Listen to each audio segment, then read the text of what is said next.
राधे राधे दोस्तों, सुनहरी कहानियों चैनल में आपका स्वागत है। प्रत्येक माह में जिस तरह 2 एकादशी होती है उसी तरह 2 प्रदोष भी होते हैं। त्रयोदशी तेरस को प्रदोष कहते हैं। हिंदू धर्म में एकादशी को विष्णु से तो प्रदोष को शिव से जोड़ा गया है। मान्यताओं के अनुसार वर्तमान माह की त्रयोदशी तिथि का प्रदोष काल में होना ही प्रदोष व्रत होने का सुनिश्चित कारण है। प्रदोष काल सूर्यास्त से 45 मिनट पहले प्रारंभ होकर सूर्यास्त के बाद 45 मिनट तक माना जाता है। प्रदोष का दिन जब साप्ताहिक दिवस सोमवार को होता है उसे सोम प्रदोष व्रत भी कहते हैं। इसी तरह से मंगलवार को होने वाले प्रदोष को भौम प्रदोष व्रत तथा शनिवार के दिन प्रदोष को शनि प्रदोष व्रत कहते हैं। प्रदोष का अर्थ है रात्रि का शुभ आरंभ। इस व्रत के पूजन का विधान इसी समय होता है, इसलिए इसे प्रदोष व्रत कहते हैं। यह व्रत शुक्ल पक्ष और कृष्ण पक्ष की त्रयोदशी को किया जाता है। इसका उद्देश्य कष्टों के निवारण की कामना है। इस व्रत को स्त्री पुरुष दोनों ही कर सकते हैं। इस व्रत के उपास्य देव भगवान शंकर हैं। तो आइए दोस्तों, हम इस कथा को आरंभ करते हैं। स्कंद पुराण में वर्णित एक कथा के अनुसार प्राचीन समय में एक ब्राह्मणी रहती थी जो पति की मृत्यु के बाद अपना पालन पोषण भिक्षा मांगकर करती थी।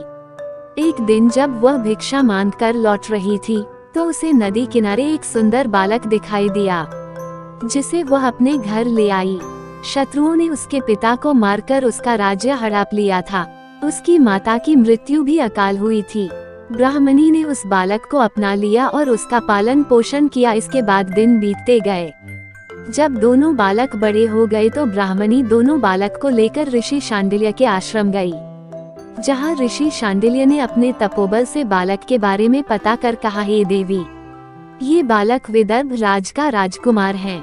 गंधर्व नरेश के आक्रमण से इनके पिता का राजपाट छीन गया है। तब ब्राह्मणी ने पूछा, हे ऋषिवर, इनका राजपाट वापस कैसे आएगा? इस बारे में कोई उपाय बताएं। उस समय ऋषि शांडिल्य ने उन्हें प्रदोष व्रत करने की सलाह दी। ऋषि के कहे अनुसार ब्राह्मणी और राजकुमार ने विधिवत प्रदोष व्रत किया। उन्हीं दिनों राजकुमार की मुलाकात अंशुमती से हुई। दोनों एक दूसरे को चाहने लगे। तब अंशुमती के पिता ने राजकुमार की सहमति से दोनों की शादी कर दी। इसके बाद राजकुमार ने गंधर्व सेना पर आक्रमण कर दिया। इस युद्ध में अंशुमती के पिता ने राजकुमार की मदद की थी। युद्ध में गंधर्व नरेश की हार हुई। राजकुमार को पुनः विदर्भ का राज मिल गया। तब राजकुमार ने गरीब ब्राह्मणी को भी अपने दरबार में विशेष स्थान दिया। प्रदोष व्रत के पुण्य प्रताप से ही राजकुमार को अपना राजपाट वापस मिला और ब्राह्मणी के दुख और दूर हो गए। इस दिन देवों के देव महादेव और माता पार्वती की पूजा उपासना करने का विधान है। इस दिन कथा श्रवण मात्र से व्यक्ति के जीवन से सभी तरह के काल, कष्ट, दुख और दरिद्रता दूर हो जाते हैं।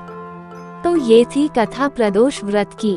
अगर आपको ये कथा पसंद आई तो चैनल को लाइक, शेयर और सब्सक्राइब करें। धन्यवाद।